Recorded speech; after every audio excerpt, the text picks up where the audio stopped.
누가복음 22장을 시작하면서 그런 얘기를 했었죠. 누가복음 22장은 예수님과 제자들의 모습이 두드러지게 대비된다고 했습니다. 3년 남짓한 시간 동안 예수님을 가장 가까이서 따르고 동고동락했던 제자들이지만 이 마지막 밤에 이르렀을 때 보니 예수님의 길과 제자들의 길이 아주 많이 다르더라는 것입니다. 자, 오늘 본문에도 그 대비되는 모습이 나타나고 있습니다. 먼저 제자들은 함께 모여서 어떤 다툼을 벌이고 있습니까? 24절을 보십시오. 또 그들 사이에 그중 누가 크냐 하는 다툼이 난지라. 서로 높은 자리를 차지하고 싶어서 제자들끼리 누가 더 높은 사람인가, 누가 더 잘났나, 누가 더 윗자리에 앉아야 되나, 이걸 가지고 갈등하며 서로 다투고 있었습니다. 근데 예수님은 뭐라고 하십니까?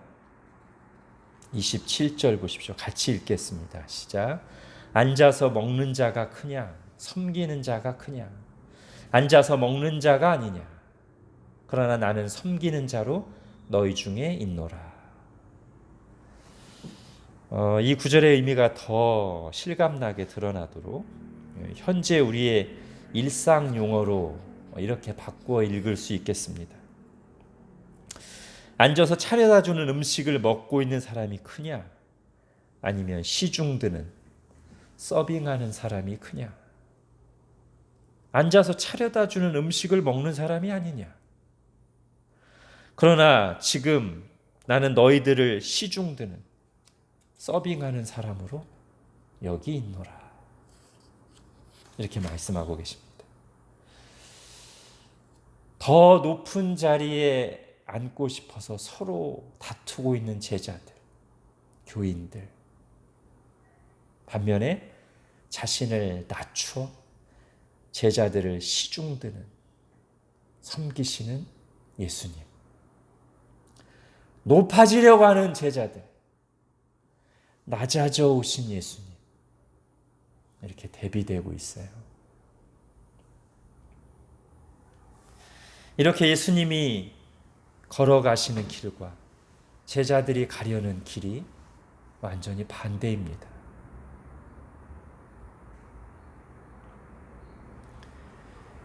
루터 이전에 종교개혁의 선구자라고 불렸던 존 위클리프와 얀 후스라는 사람들이 있습니다.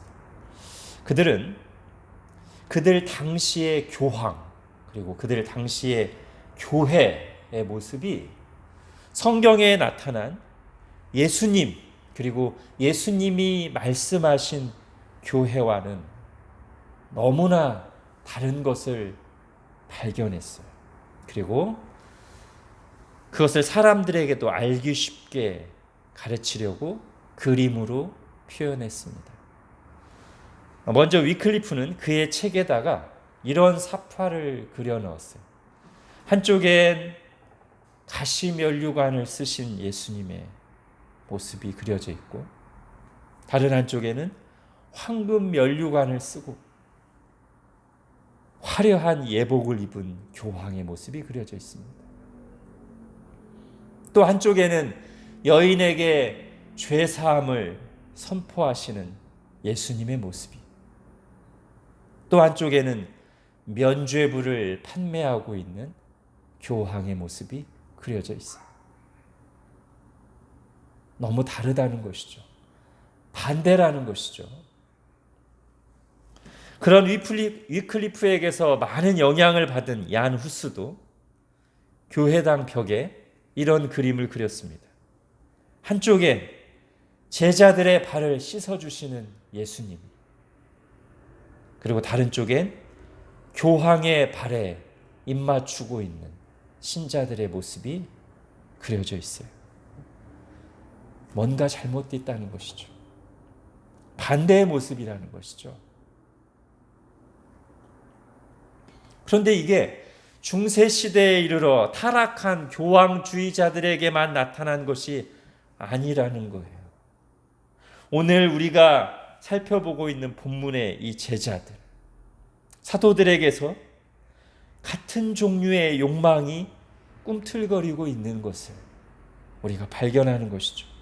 높아지려는 마음, 남들보다 더 높은 자리에 앉아 군림하고 내려다보려는 마음이 그들로 하여금 누가 크냐를 가지고 서로 다투게 만들었던 것입니다.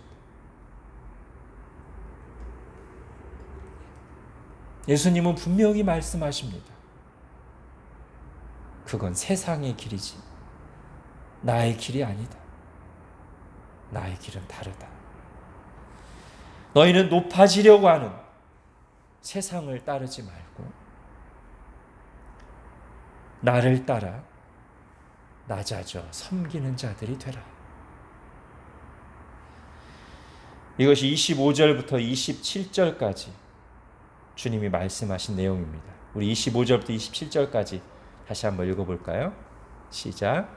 예수께서 이르시되 이방인의 임금들은 그들을 주관하며 그 집권자들은 은인이라 칭함을 받으나 너희는 그렇지 않을지니 너희 중에 큰 자는 젊은 자와 같고 다스리는 자는 섬기는 자와 같을지니라. 앉아서 먹는 자가 크냐 섬기는 자가 크냐? 앉아서 먹는 자가 아니냐? 그러나 나는 섬기는 자로 너희 중에 있노라. 특히 마지막 부분이요. 나는 섬기는 자로 시중드는 자로 너희 중에 있노라. 이 말씀에서 예수님이 구체적으로 어떻게 제자들을 섬기는 시중드는 모습으로 그들 가운데 계셨다는 것일까? 이렇게 생각을 하다 보면 요한복음 13장이 떠오릅니다. 요한복음 13장도 오늘 보면 누가복음 22장과 똑같은 시간대 사건을 기록한 본문이에요. 즉 제자들과의 마지막 밤에 있었던 일을 기록하고 있는 본문인데요.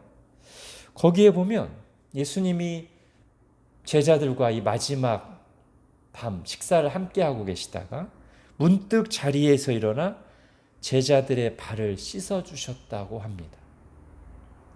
당시에 종들이, 하인들이, 노예들이 하듯이 겉옷을 벗고 수건을 가져다가 허리에 두르시고 대야에 물을 떠오셔서 제자들의 발을 씻어주셨다는 거예요.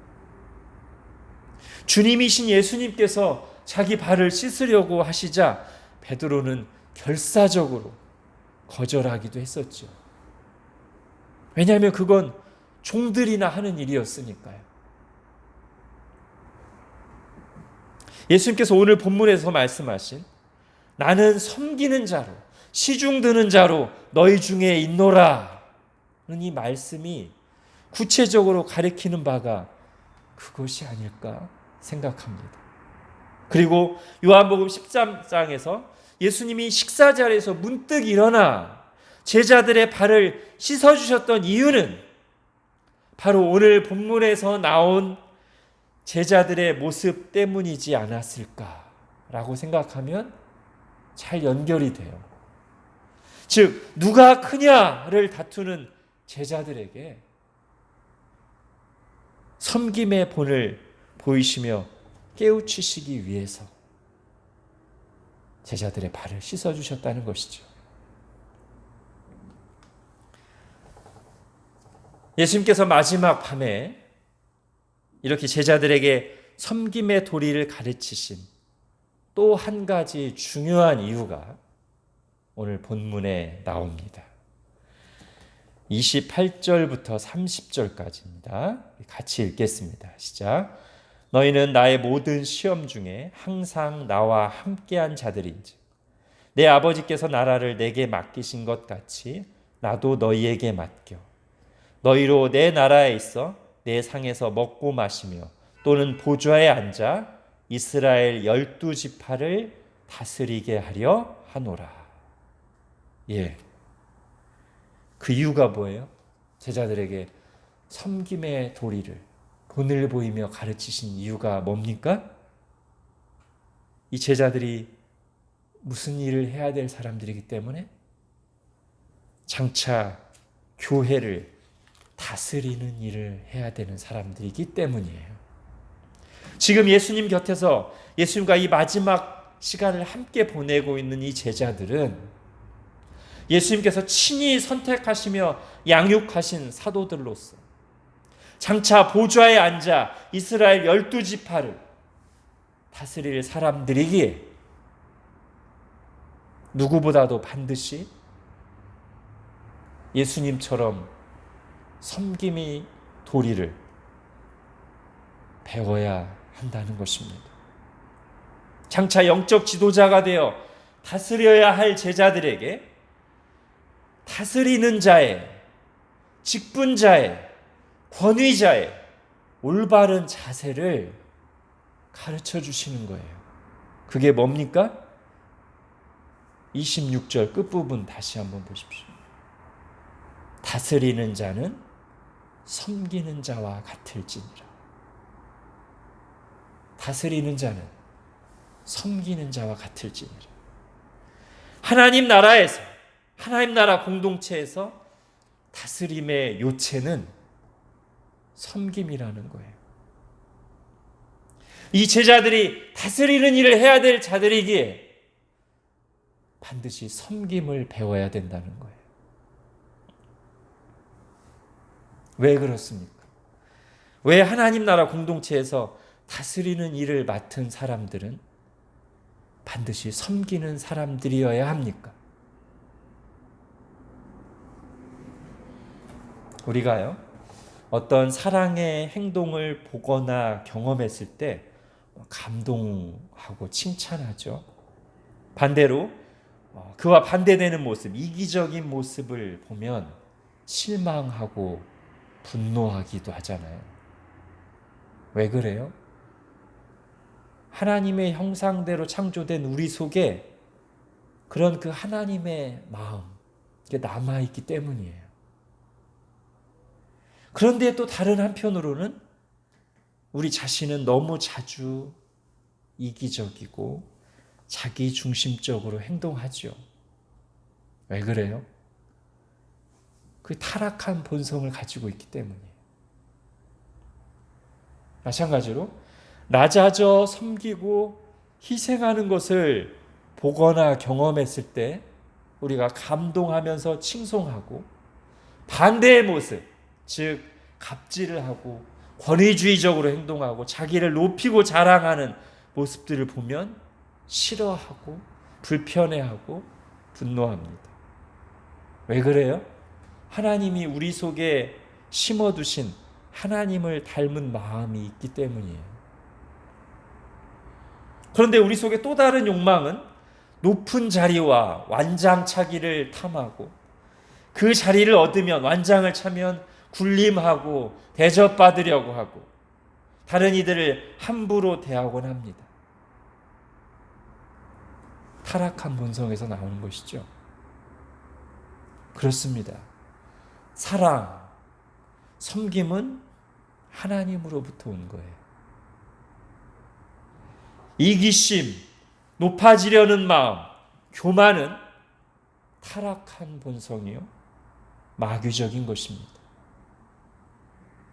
여러분, 창세기 3장에 나오는 인간의 첫 번째 범죄에서 마귀가 어떻게 유혹했으며 인간이 어떤 마음을 품고 결국 하나님 말씀을 어깁니까? 하나님처럼 되려고, 높아지려고. 창세기 11장에서도 온 인류가 공모한 죄가 뭐예요? 자기 이름을 드러내고 높이고 하늘에까지 이르려고 온 인류가 힘을 합쳐 바벨탑을 건설하죠. 하나님이 진노하시고 흩으십니다. 예수님은 바로 그 높아지려다가 타락한 사탄 및 인류의 첫 조상의 죄와 반대로 오히려 높은 곳에서 낮은 곳으로 오시고 낮아져 섬기시고 자신을 내어주심으로써 우리를 구원하시고 하나님의 나라를 성취하셨습니다.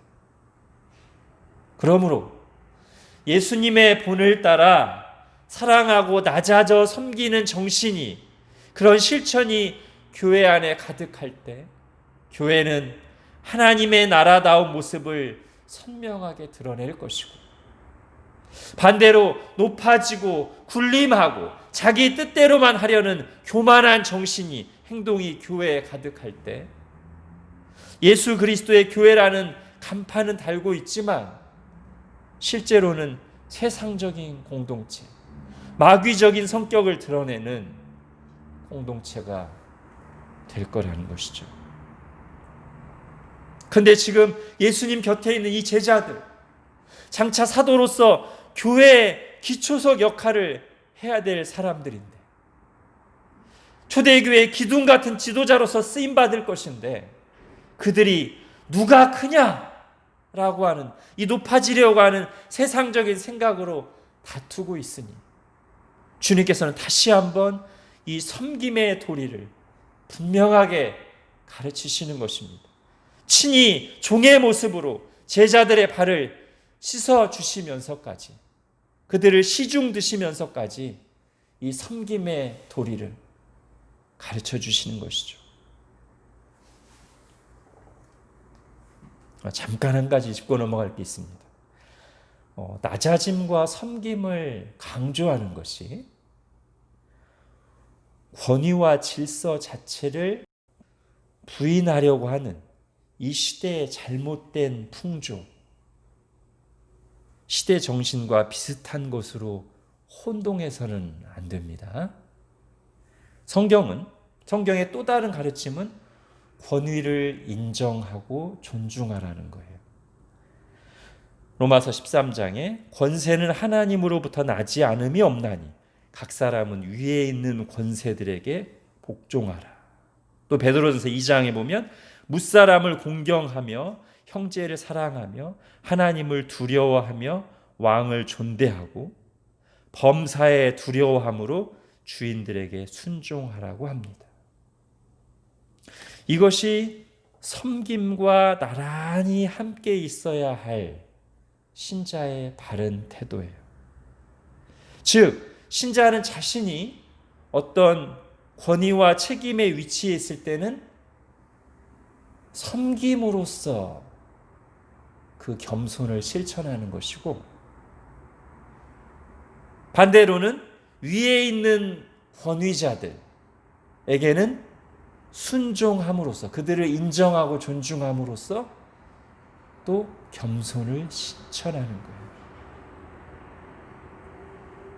요컨대 권위를 인정하고 존중하면서 섬김을 말하고 실천하는 것이 하나님의 말씀을 따르는 것이고, 섬김을 강조하며 권위주의를 배격한답시고 모든 권위와 질서 자체를 부정하고 공격하는 것은 이 시대의 악한 세상 풍조를 따르는 것입니다. 자, 그렇다면 섬긴다는 것은 구체적으로 무엇을 어떻게 하는 걸까요? 자, 섬김을 오늘 좀 두 개로 나누어서 무엇을 어떻게 하는 걸까를 생각하려고 합니다. 첫 번째, 섬김의 내용으로 보자면, 즉 무엇을 하는 것인가, 섬김은. 그 내용으로 보자면 섬김은 공동체 또는 다른 사람들을 위한 수고를 감당하는 것입니다. 이게 섬김이죠. 이 섬김이라는 단어, 오늘 주님이 섬긴다는 단어가 종들이 하는 일에서 나온 거잖아요. 예, 과거 종들이 했던 것이 그거죠. 공동체와 다른 사람들을 위해 수고를 감당하는 것입니다. 경작하고 관리하고 식사 준비하고 청소하고 주인 옷 입혀주고 발 씻기고. 오늘 본문에 보면 27절에 구체적으로 식사 자리에서 시중 들기, 서빙하기입니다. 이 serve가 섬기는 거잖아요. 다시 정리하면 공동체나 다른 사람의 유익을 위해서 1번 자기 자리에서 맡겨진 일을 성실하게 하는 것이거나, 이건 이제 정기적인 일, 공식적인 일이에요. 자기 자리에서 맡겨진 일을 하는 거. 2번 또는 어떤 상황에서, 꼭 내 자리에서 내 위치에 할 일은 아닌데 어떤 상황에서 감당해야 할, 짊어져야 할 수고를 하는 것. 이건 비정기적인, 비공식적인 수고죠. 이게 다 섬김이에요.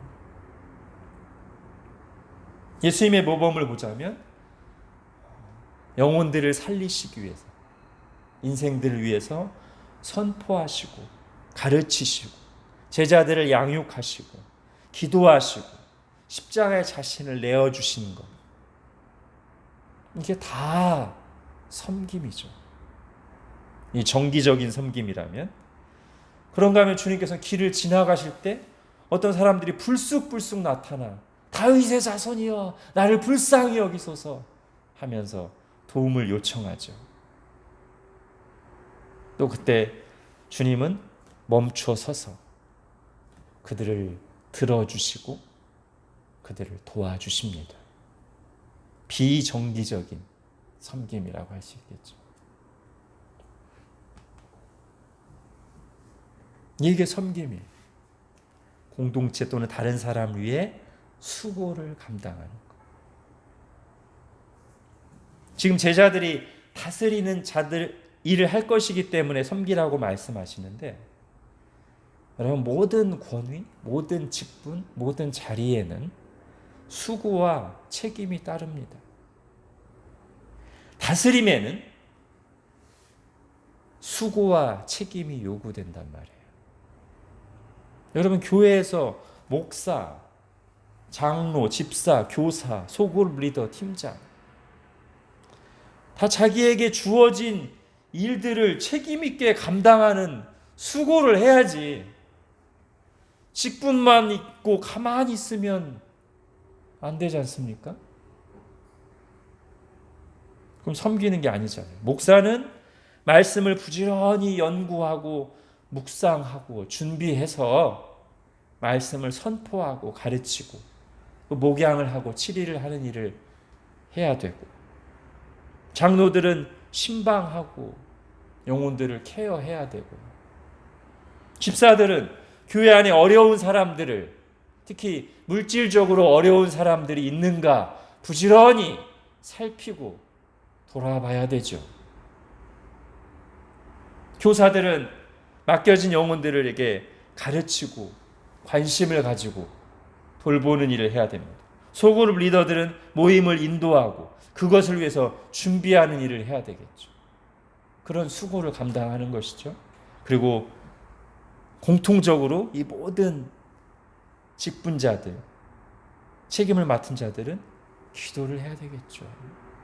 자기가 할 일을 위해서, 자기가 맡은 영혼들을 위해서 하나님의 은혜를 구하며 기도하는 수고를 감당해야 됩니다. 이게 섬기는 것이죠.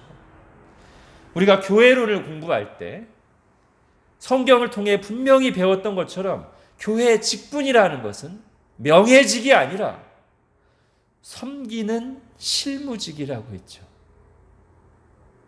실무를 함으로써 섬기는 거예요. 또 우리가 교회에서뿐만이 아니라 삶의 현장에서, 회사에서, 가정에서 각자의 위치, 각자의 직위에서 할 일들을 성실하게 하는 것이죠. 공동체와 다른 사람들 위해 내게 맡겨진 일을 정기적인 또는 어떤 주어진 상황에서 공동체와 다른 사람들 위해서 감당해야 할 수고를 비정기적인 것이죠. 이런 일들을 하는 것이 섬기는 거란 말이죠.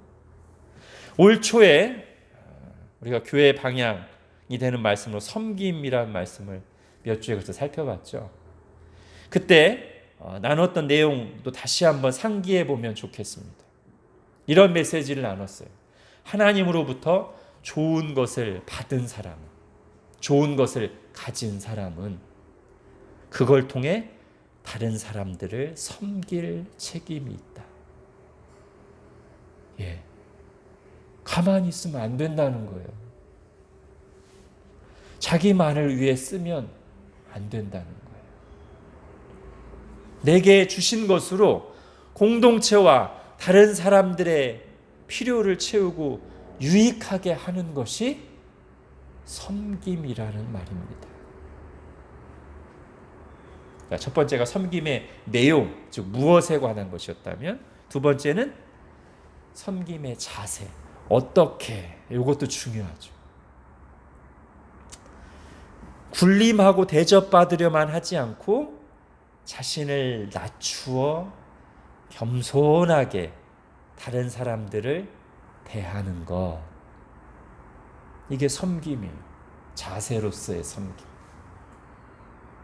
또는 자기만 편하려고 하지 않고 어려움과 문제를 함께 짊어지려는 자세. 자기 이름을 드러내려고, 내 이익을 챙기려고 여기 있는 것이 아니라 다른 사람들을 유익하게 하고 돕기 위해서 내가 여기 있으며 직분을 맡았다는 의식, 그 자세, 이게 섬김 의식이고 섬김의 자세 아니겠습니까? 그것과 반대되는 생각과 자세는 이런 거죠. 내가 이런 일이나 하려고 여기 있나? 조금만 힘들고 마음에 안 들면 짜증을 내며 하는 태도, 어려운 건 다 회피하려고 하는 태도, 이게 섬김의 자세가 아니죠. 섬김의 의식과 다른 것이죠.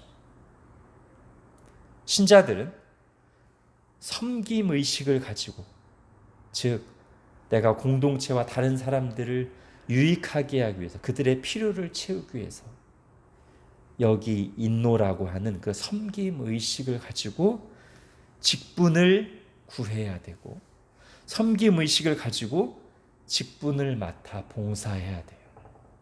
그리고 사실 이것은 교회 직분뿐 아니라 세상 직업에까지 연결되어야 됩니다. 섬김 의식을 가지고 신자들은 직업을 구해야 되고, 섬김 의식을 가지고 자기 직장에서 자기 일을 행해야 된다는 것이죠.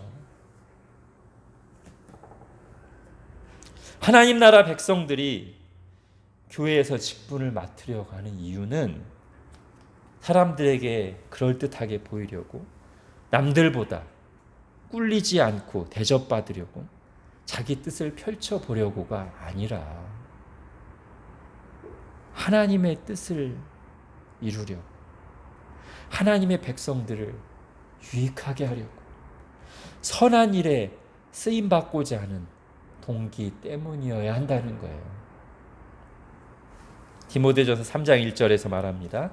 미쁘다 이 말이요, 곧 사람이 감독의 직분을 얻으려 함은 선한 일을 사모하는 것이라 함이로다. 예. 이것이 동기가 돼서, 이런 마음이 있는 사람이 감독의 직분을 해야 된다는 거예요. 아니, 그런 마음과 동기와 소원이 없는데 왜 목사를 하며, 왜 장로를 하며, 왜 집사를 합니까?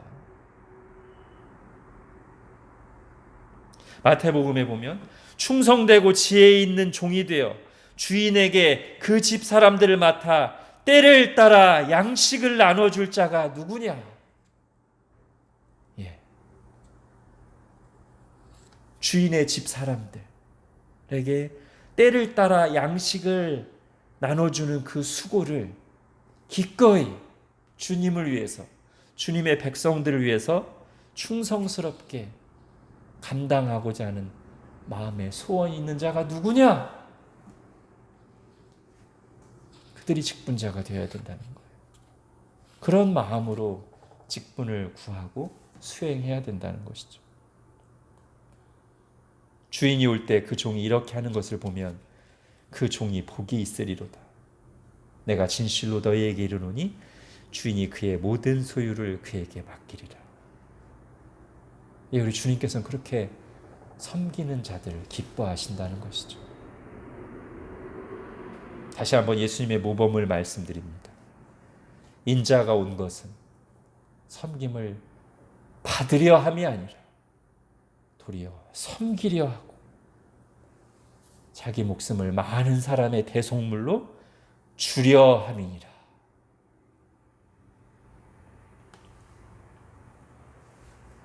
예수님께서 말씀하십니다. 나를 따르라. 나를 기억하라. 우리 지난 2주간 들었던 말씀이죠. 오늘 예수님께서는 제자들에게 예수님의 섬김을 따르라고 말씀하십니다. 섬기시는 예수님을 기억하고 따라오라고 말씀하십니다. 제자들이 잊지 않고 기억하도록 이 마지막 밤에 그들을 끝까지 섬겨주셨습니다. 예수님께서 제자들의 발까지 씻어주시며 섬김을 가르치실 때 이 상황은 사실 예수님에게는 쉬운 시간이 아니었습니다. 예수님은 몇 시간 뒤에 버림받고 신문받고 채찍에 맞고 십자가에 달려 죽으실 거예요. 그걸 다 아셨습니다. 그러므로 주님께서는 겟세마네 동산에서 심히 고통스러워 하시면서 이때 어려운 심경을 제자들에게 표현하시기를 내 마음이 심히 고민하여 죽게 되었다라고까지 하셨습니다. 우리가 하는 말로 하면 죽을 만큼 힘드셨던 것이죠.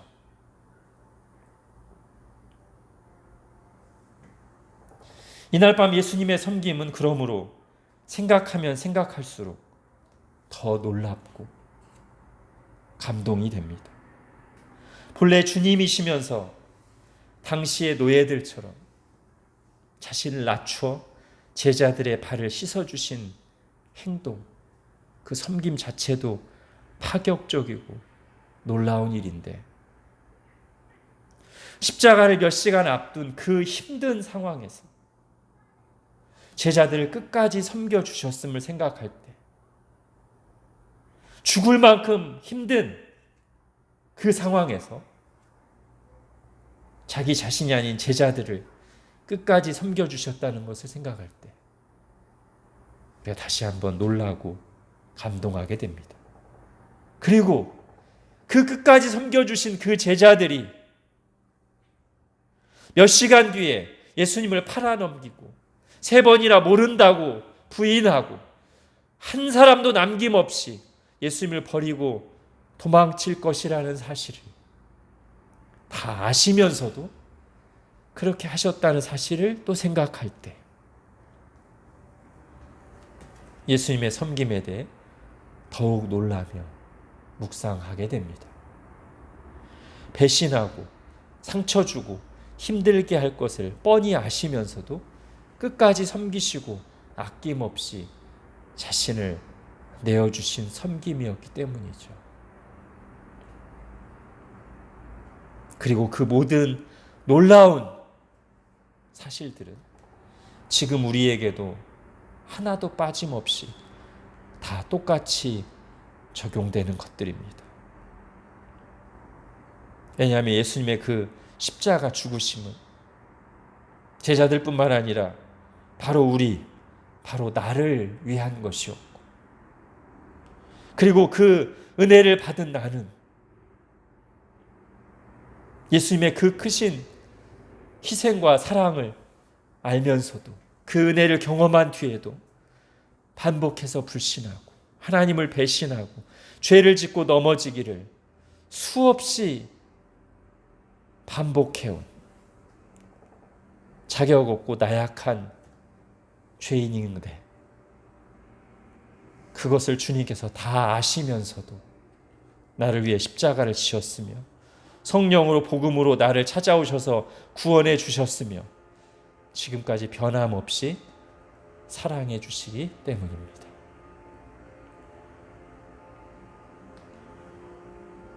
주님의 그 사랑과 섬김이 우리의 마음을 가득 채우고 주장하여 코로나로 우리 자신도 어려움을 겪고 있는 이때 다른 사람들을 돌아보고 섬길 수 있게 하시고, 또한 우리를 힘들게 하고 실망시키는 사람들도 용서하고 품고 섬길 수 있는 마음과 힘 주시기를 바랍니다. 기도하겠습니다. 하나님, 오늘 누가 크냐고 남들과 비교하여 더 높은 자리에 올라 대접받고 군림하고 내려다보고 싶어하는 제자들에게, 그거는 세상의 길이지 나의 길이 아님을, 예수님의 길이 아님을 다시 한번 분명히 깨우치시며 섬김의 본을 보여주신 주님을 들었습니다. 주님, 우리가 그 사랑과 섬김을 이미 받았고 또 앞으로도 끝까지 받을 자들로서 이 예수님을 기억하고 따라가며, 특별히 이 섬김을 따라가는 저희들 되게 하여 주옵소서. 이 어려운 시기에 우리 자신의 문제에만 매여 있지 않고 다른 사람들을 돌아볼 수 있는, 섬길 수 있는, 우리 힘으로는 하기 어려운 그 일을 할 수 있도록, 또 우리에게 상처 주고 실망을 준, 또 앞으로도 그럴 것이 예상되는 사람들을 품고 섬기는, 우리 힘으로 역시 어려운 그 일을 주님을 따라 할 수 있도록 우리에게 계속해서 하나님의 사랑을 깨우쳐 주시고 주님의 은혜를 부어 주옵소서. 예수님의 이름으로 기도합니다. 아멘.